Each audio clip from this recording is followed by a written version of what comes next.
데려가려 하노라 라는 말씀입니다. 오늘도 성막 서론에 대한 말씀입니다. 그래서 제가 이렇게 말씀을 준비하다 보니까 성막 문 앞에까지 가려면 아직 멀었습니다. 네. 자, 우리 지난번에는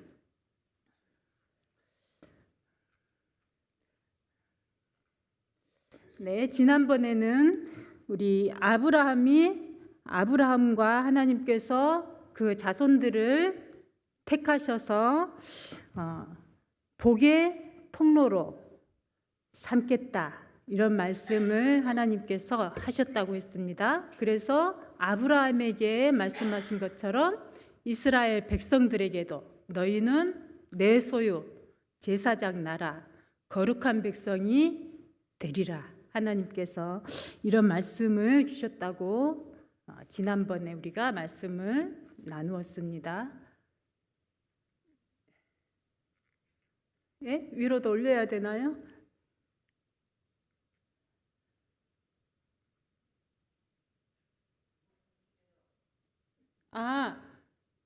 예, 감사합니다. 네, 리모컨이 온이 안 된 상태에서 제가 계속 눌러서. 네, 우리 성막은 이스라엘 백성들이 가나안 땅으로 들어가는 그 여정 가운데서 지어진 것이라고 했어요. 그래서 고센 땅에서 나와서 저기 시내산에 도착했을 때 이제 성막을 짓게 되는 것입니다. 자, 그래서 하나님께서 이스라엘 백성들을 어디로 데려가시겠다고 오늘 말씀하십니까? 예, 가나안 땅, 일곱 족속이 살고 있는 가나안 땅으로 데려가겠노라, 이렇게 말씀을 하고 계십니다. 그런데 이스라엘 백성들은 어디에 살고 있었습니까? 애굽 땅에 살고 있었죠. 근데 그 애굽 땅은 모세 시대의 백성들에게는 그 애굽 땅, 고센 땅이 지방에 머물러 있었죠. 그 땅은 그들에게 고향 땅이었습니다. 왜냐하면 그 땅에서 태어나고 그 땅에서 자랐기 때문이에요. 이렇게 이스라엘 백성들이 고향 땅처럼 이제 그 땅에 완전히 적응해서 그 땅의 사람들로 거의 살아가고 있는 이스라엘 백성들에게 하나님께서는 그 좋은 땅, 이제 적응이 된 내 나라와 마찬가지인 그 땅을 버려두고 너희들을 내가 가나안 땅으로 데려가겠다, 이렇게 말씀을 하시고 모세에게 이 백성을 인도해서 가나안 땅으로 인도해라 라고 하나님께서 말씀을 하시는 겁니다. 특히나 이 이스라엘 백성들이 머물렀던 고센 땅은 저기 보이는 삼각주, 저기가 고센 땅입니다. 그래서 애굽 땅에서 이스라엘 백성들이 하나님의 축복을 통로로 살려면은 가나안 땅이 좋을 것 같습니까? 애굽 땅이 더 좋을 것 같습니까? 그렇죠. 제 생각에는 애굽 땅이 더 좋을 것 같아요. 근데 왜 굳이 가나안 땅으로 하나님이 가라고 하실까? 그런 마음이 들어서 제가 이 설교를 준비하게 되었어요. 자, 이 애굽 땅은 고대 4대 문명의 발상지죠. 맨 먼저 메소포타미아 문명이 발생했고 그 다음에 이집트 문명이 발생했습니다. 왜냐하면 이 이집트에는 나일강이라는 아주 거대한 축복의 물줄기, 이 강이 흐르고 있었기 때문에 그 강을 주변으로 도시가 세워지고 문명이 발전하고 농업이 발전하고 그래서 부국 강병을 일으킬 수 있었기 때문에 이 에집트 땅은 너무나 그 당시에 좋은 땅이었어요. 그 중에서도 이 나일강 삼각주, 이 땅은 애굽의 땅 중에서도 아주 노른자, 가장 좋은 땅이었습니다. 왜냐하면 이 나일강 주변으로 농사가 번영할 수 있었던 것은 위에서부터 쭉 흘러내려오면서 한 번씩 범람을 하면은 그 퇴적물들이 쌓여서 아주 비옥한 땅이 되었기 때문이에요. 근데 그 비옥한 땅이 이 나일강에서 쌓여서 이 삼각주에서 쌓여서 이 고센 땅이야말로 아주 풍요롭고 비옥한 땅이었던 것입니다. 그러니까 이스라엘 백성들은 이집트 요 지도를 보면 양쪽이 다 사막이에요. 아라비아 사막, 사하라 사막 다 사막이 되어 있어요. 애굽 땅에서 쓸만한 땅은 바로 이 초록색 땅, 요 땅뿐인 것입니다. 근데 이 중에서도 가장 크고 가장 비옥하고 멋진 땅을 이스라엘 백성들이 차지하고 그곳에서 살고 있었다는 얘기예요. 누구 덕분에? 요셉 총리 덕분에. 자, 이렇게 좋은 땅을 하나님께서는 놔두고 너희들은 가나안 땅으로 가라. 하나님께서 이렇게 명령을 하십니다. 하나님께서 이스라엘 백성들을 끄집어내실 때 애굽에 10가지 재앙을 내리시죠.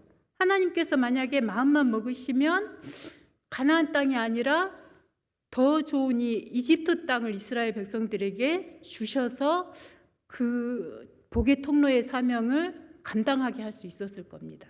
왜냐하면 우리 10번째 재앙 중에 이 첫 번째 재앙 하나만으로도 하나님은 그 땅을 완전히 정복할 수가 있었죠. 나일강이 피로 변한 그 첫 번째, 그것을 하나님이 기간을 길게 두지 않으셨어요. 잠깐 하고 다시 회복시켜 주셨어요. 만약에 그 기간이 조금만 더 길어졌어도 애굽 사람들은 다 항복을 했었고 그 이스라엘 백성들이 그 땅을 차지할 수 있었을 것입니다. 근데 하나님께서 굳이 가나안 땅으로 가라고 하시고 내가 너희들을 그 땅으로 데려가려 한다, 이 계획을 말씀해 주시죠. 그러면 질문입니다. 왜 하나님께서 굳이, 왜 하필 그 가나안 땅으로 이스라엘 백성들을 데려가려 할까요? 질문을 하셨으니까 대답을 우리 성도님들께서 해주셔야 됩니다. 왜요? 약속의 땅이니까. 예, 맞아요. 근데 그 정답은 초등학교 학생 답안지입니다. 그렇지만 우리가 그 약속의 땅에 대한 이야기를 한번 해봅시다. 그러면 약속의 땅이죠. 하나님께서 약속하셨기 때문에 그 땅으로 이제 이스라엘 백성들이 갑니다. 근데 하나님께서 이 약속의 땅, 처음에 아브라함에게 이 약속의 땅을 말씀을 하셨죠. 이 아브라함은 원래 어디 사람입니까? 우르에서 살고 있었던 사람이에요. 근데 이 우르에 있던 아브라함을 이 가나안 땅으로 가도록 명령을 하셔서 가나안 땅으로 이끌고 오시죠. 이 우르 지역도 마찬가지입니다. 이 우르 지역은 메소포타미아 문명이 발생한 지역이에요. 그래서 이집트보다 더 먼저 문명이 발생한 지역입니다. 당연히 더 이집트보다 발전한 땅이었죠. 여기도 메소포타미아 강이 흐르고 있었기 때문에.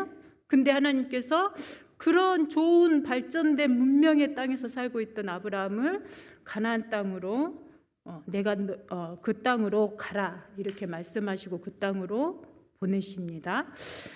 그리고 하나님께서 아브라함에게 약속하시죠. 내가 이 땅을 애굽강에서부터 그 큰 강 유브라데까지 너와 너의 자손에게 주겠다. 하나님께서 이렇게 말씀하십니다. 이것이 이제 아브라함으로부터 시작된 땅에 대한 약속의 시작이죠. 그리고 아브라함의 아들인 이삭이 그 땅에 있게 되었을 때 이삭이 흉년이 들어서 나중에 그랄로 이사가는 이야기가 나옵니다. 성경에 창세기 26장에. 근데 왜 그랄로 내려갔냐면 저 브엘세바는 산지 지역이에요. 높은 산지 지역인데 그랄은 아래쪽 땅이죠. 아래쪽 땅으로 내려가서 저 그랄에서 해안 도로를 따라서 애굽으로 가기 위해서 그랄로 내려갔을 것이다. 그렇게 얘기를 합니다. 그런데 이 이삭이 그랄로 내려갔을 때 하나님께서 뭐라고 하십니까? 우리 3절 말씀 다 같이 읽어봅시다. 시작. 이 땅에 거류하면 내가 너와 함께 있어. 네, 주고 이 땅을 내가 내 아버지 아브라함에게 맹세한 것을 이루어 내 자손을 하늘의 별과 같이 번성하게 하며 이 모든 땅을 내 자손에게 주리니 내 자손으로 말미암아 천하 만민이 복을 받으리라. 이 복을 주신다는 조건이 뭔가요? 이 땅에 거류하면, 이 가나안 땅에 너 가지 말고 있어라. 너가 이 땅에 계속 있으면 내가 아브라함에게 주셨던 그 복, 약속했던 그 복을 너에게 주겠다.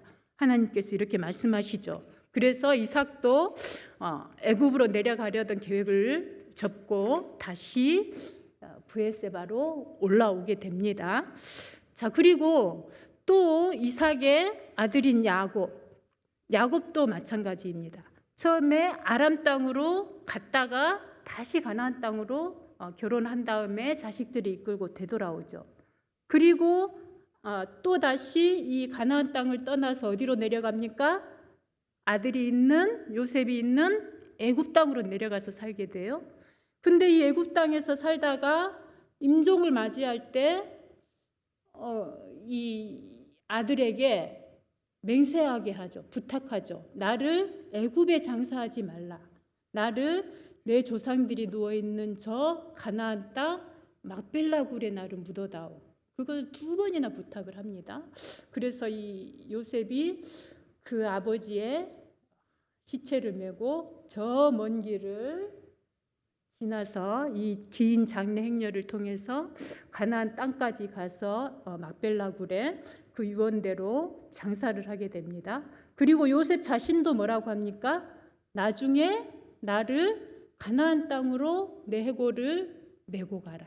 다 가나안 땅으로 가야 된다. 무조건 가나안 땅으로 가야 된다. 창세기에서 이것을 계속 강조하고 계세요. 이 정도면 하나님께서 너무 가나안 땅에 집착하시는 것 같죠. 그렇게 느껴집니다. 그런데 이 가나안 땅이 그러면 어마어마하게 엄청나게 좋은 땅이냐?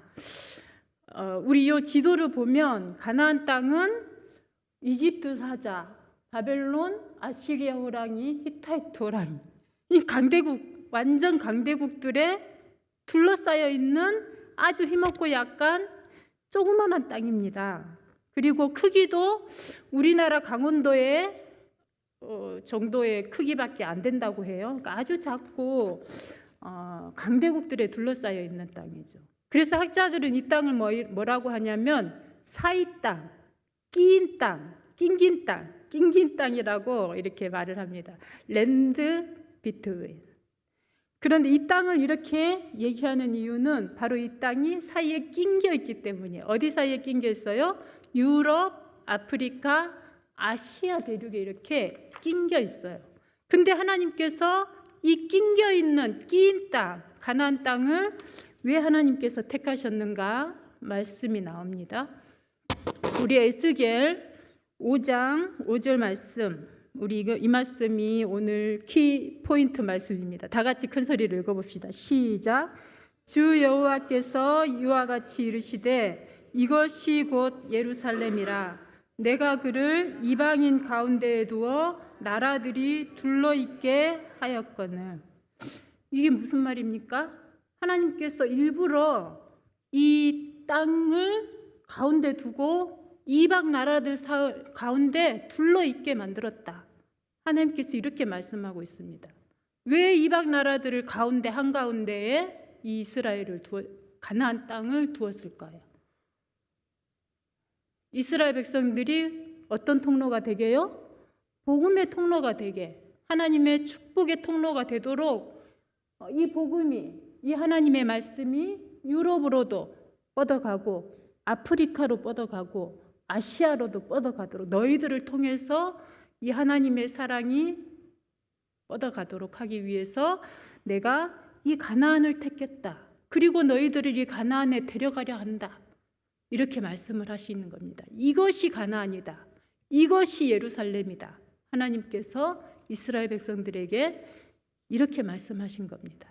그래서 하나님께서 이 가나안을 왜 택하셨는가? 그리고 왜 이 가나안을 이스라엘 백성들에게 가라고 하시는가?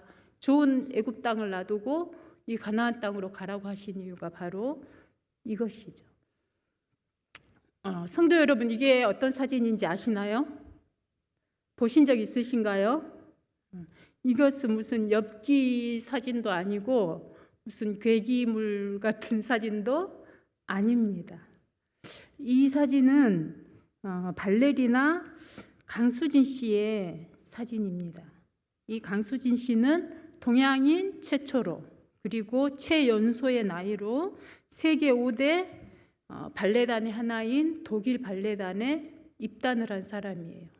근데 그렇게 이 강수진 씨가 되기까지 연습에 연습을 끝없이 끊임없이 이렇게 하느라고 발이 이렇게 되어 있는 겁니다. 그래서 이 강수진 씨의 발을 보면은 이 연습 때문에 관절이 틀어지고 굳은 살이 수없이 박혔다가 떨어지고 그리고 피부가 다 망가져 버린 그런 모습이죠. 이 강수진 씨는 1년에 1000컬레가 넘는 신발이 닳도록 연습을 끊임없이 많이 지독하게 했다고 합니다. 어떤 때는 하루에 19시간씩, 하루에 2시간씩만 자고 19시간을 연습을 했다고 합니다. 그래서 이 강수진 씨가 이 강수진 씨의 발레하는 모습을 보고 사람들은 야, 강수진 씨는 천부적인 발레를 위해서 천부적인 재능을 타고났나 보다. 그렇게 생각하는 사람들이 있다고 해요. 근데 강수진 씨가 하는 말은 사람들은 나를 발레를 하기 위해 태어난 몸이라고 말하지만 나는 신체 조건이 발레에 원래 잘 맞지 않는 신체 조건이었답니다. 그리고 이 발레를 위해서 나는 하루도 그냥 보내지 않은 아주 치열한 삶이 있었던 것이지 내가 천부적인 재능이 있었거나 몸이 발레에 맞는 몸이어서가 아니었다라고 말합니다. 이 강수진 씨가 연습을 하도 많이 해서 이 스트레스성 골절로 이 정강이 뼈에 금이 갔다고 해요. 근데 이 금이 가 있는 동안에도 이 사람은 하루도 쉬지 않고 가벼운 스트레칭을 하고 가벼운 동작을 하루도 안 빼고 연습을 이렇게 했다고 합니다. 강수진 씨가 이렇게까지 저렇게 발이 망가질 때까지 저렇게 할 수 있었던 이유가 무엇일까요? 이 사람에게는 꿈이 있었기 때문입니다. 자기가 이루고 싶은 그 꿈이 있었기 때문이죠. 저는 이 강수진 씨의 망가진 발을 보면서 예수님의 모습이 생각이 났습니다. 예수님은 또 왜 이렇게 망가지신 것입니까? 예수님은 하나님의 꿈과 비전을 당신의 온몸과 삶으로 받아들이셨기 때문입니다. 그래서 하나님의 꿈이 예수님의 꿈이 되고 하나님의 비전이 예수님의 비전이 되고 그런 삶을 하나님의 열심이 예수님의 열심이 되었기 때문에 예수님께서 이런 망가진 모습으로 우리 앞에 서 계시는 겁니다. 하나님께서 이스라엘 백성들을 가나안 땅으로 데려가시려고 하시는 이유는 바로 이스라엘 백성들이 하나님과 같은 꿈을 꾸고 하나님의 꿈이 이스라엘 백성들의 꿈이 되고 비전이 되기를 바라셨기 때문입니다. 그런 의미에서 이 가나안 땅은 하나님의 꿈과 비전이 서려 있는 땅이죠. 자, 그러면은 이 가나안 땅에 들어가서 살아야 될 이스라엘 백성들은 어떤 사람들이 되어야 되는가? 그것을 신명기 11장 10절에서 15절 말씀을 통해서 하나님께서 말씀해 주십니다. 이 말씀 잘 안 보이시죠? 잘 보이나요? 잘 보이면 우리 교독으로 한번 읽어봅시다. 제가 먼저 읽겠습니다. 이 땅은 가나안 땅이 어떤 땅인지 하나님께서 말씀해 주시는 말씀이에요. 내가 들어가서 차지하려는 땅은 내가 나온 애굽 땅과 같지 아니하니 거기에서는 너희가 파종한 후에 발로 물대기를 채소밭에 댐과 같이 하였거니와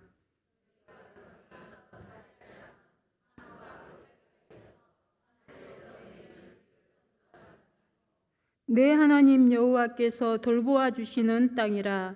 연초부터 연말까지 내 하나님 여호와의 눈이 항상 그 위에 있느니라.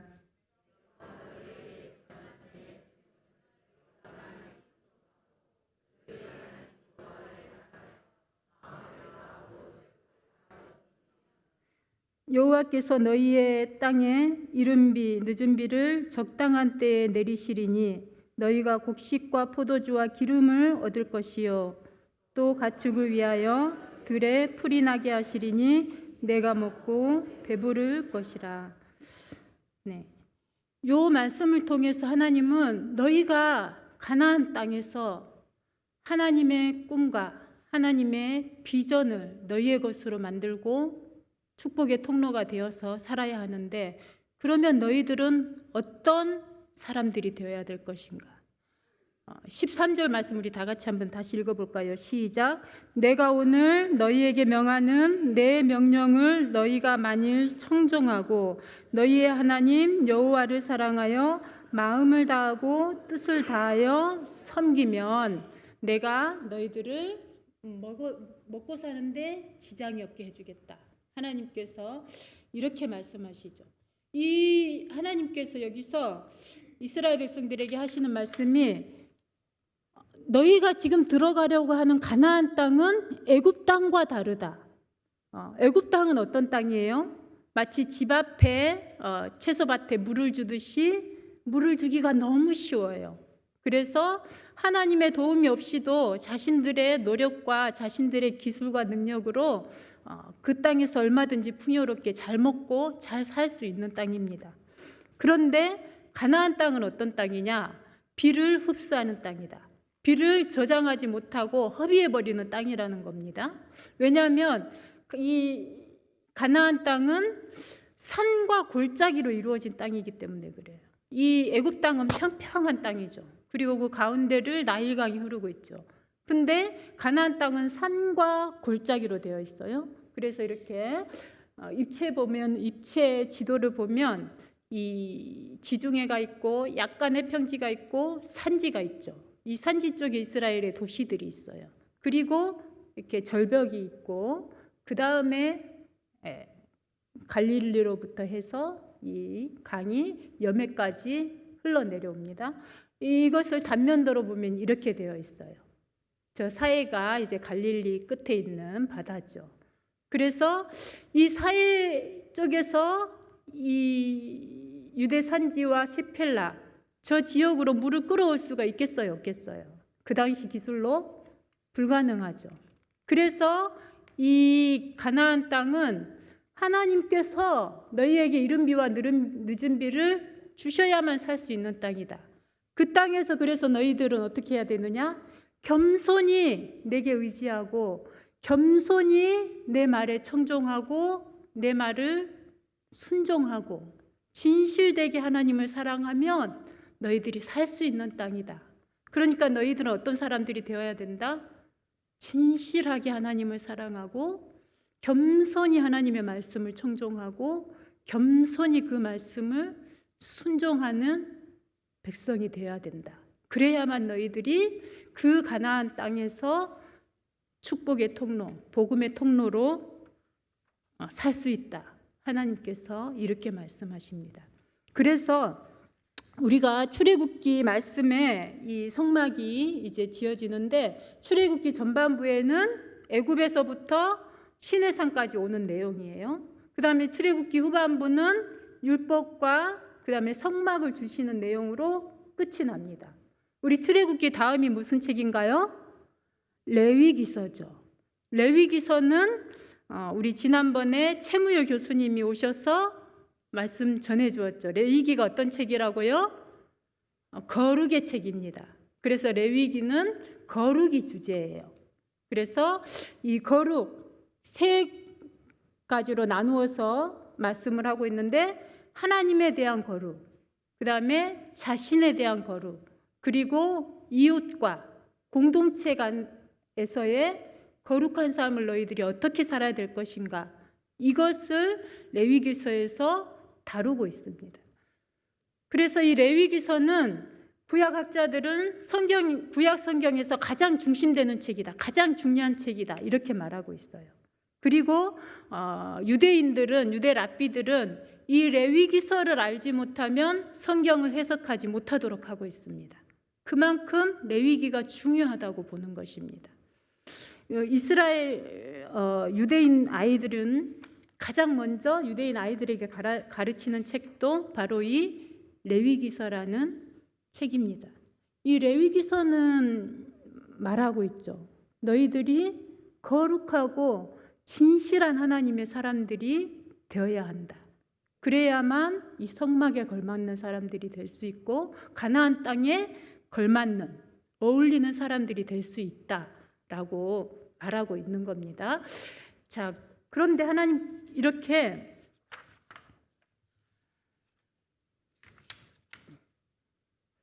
이스라엘 백성들에게 하나님이 거룩한 삶을 주문을 하신 거죠. 레위기를 통해서. 너희들이 거룩해야만 이 사명을 감당할 수 있다. 그런데 이스라엘 백성들이 어떻게 했습니까? 우리 이 에스겔 5장 5절 말씀 다 같이 읽어봅시다. 시작. 그가 내 규례를 거슬러서 이방인보다 악을 더 행하며 내 율례도 그리함이 그를 둘러있는 나라들보다 더하니 이는 그들이 내 규례를 버리고 내 율례를 행하지 아니하였음이니라. 에스겔 선지자에게 하나님께서 왜 이스라엘이 지금 망하는가, 왜 포로로 이스라엘 백성들이 끌려가는가, 그거에 대한 설명을 하나님이 하고 계시는 거예요. 내가 그 중요한 땅, 이방인들에게 둘러있는 그 땅을 너희들에게 주어서 축복의 통로로 삼으려고 했는데 너희들은 내 규례를 거슬러서 이방인들보다 더 큰 악을 행하고 그 나라들보다 더해서 내 규례를 버리고 내 율례를 행하지 아니하였기 때문에 너희들이 이제 망한다. 이렇게 말씀을 하고 계시는 겁니다. 그래서 이 말씀을 통해서 이스라엘 백성들이 살 길은 하나님 말씀에 겸손히 순종하고 진실히 하나님을 따르는 것, 거룩을 삶 가운데 실천하며 사는 것입니다. 그렇게 하지 못했기 때문에 이스라엘 백성들이 하나님이 주신 땅에서, 가나안 땅에서 하나님의 사명을 감당하지 못했다라는 것을 역사를 통해서 우리에게 보여주고 있습니다. 우리 지금 요즘에 가나안 성도가 많이 생기고 있다. 이 가나안 성도는 안 나가 성도, 교회를 안 나가는 성도를 말하는 것이죠. 이 사람들이 하는 말은 예수님은 좋지만 기독교인은 싫다라는 말을 이 사람들이 하고 있습니다. 물론 그 사람들에게도 문제는 있습니다. 그렇지만 이런 가나안 현상이, 성도의 현상이 생기는 것에 대해서 우리도 우리 자신을 돌아보아야 합니다. 우리의 교회가 정말로 가나안의 교회가 되고 있는지, 우리가 정말로 참된 이스라엘 백성이 하나님이 원하시는 그런 거룩한 백성, 진실한 백성, 그런 백성이 되고 있는지. 그렇지 않으면 왜 이 가나안 성도들이 생기겠습니까? 그래서 우리도 하나님께서 우리에게 원하시는 그 삶이 어떤 삶인지를 생각해 보아야 되겠죠. 그리고 우리가 가나안 교회, 안 나가 교회를 만들지 말고 진정한 참된 가나안 교회가 될 수 있도록. 그래서 우리가 하나님께서 이 열방 가운데, 이방인 가운데 그 가나안을 두신 것처럼 우리를 이 믿지 않는 불신자들의 한복판 가운데 이 교회를 세우시고 우리 자신의 삶을 그것에 두신 그 이유를 생각하고 그것을 이루어갈 수 있는 사람들이 되어야 할 것입니다. 예수님께서는 요한복음에 보면 나다나엘을 보시고 그를 가리켜 이르시되 보라 이는 참으로 이스라엘 사람이라 그 속에 간사한 것이 없도다 라고 말씀하시면서 나다나엘을 기뻐하시죠. 그리고 나다나엘에게 이보다 더 큰 일도 보리라. 내가 너를 알아보았다는 것으로 네가 놀라느냐? 아니다. 더 큰 일도 네가 볼 것이다. 이렇게 말씀을 해주십니다. 예수님께서 이 나다나엘을 참 이스라엘 사람이다 라고 말씀하신 것은 이 나다나엘의 어떤 지역적 출신이나 혈통 때문에 그렇게 말씀하신 것이 아니죠. 이 나다나엘의 어떤 점 때문에 그렇습니까? 그 속에 간사한 것이 없는 진실하고 참된 하나님의 사람이다. 그런 말씀입니다. 우리 교회가 참된 하나님의 비전과 꿈을 가진 가나안 땅이 되고 우리 성도님 한 사람 한 사람이 참되고 진실한 거룩한 하나님의 참 이스라엘 사람이 되면 우리 교회를 향한 가나안 땅의 비전, 하나님이 꿈꾸셨던 그 비전, 그리고 이스라엘 사람들을 통해서 이루고자 하셨던 그 꿈들이 이루어질 줄로 믿습니다. 우리 찬양, 우리가 하나님을 온전히 의지하면서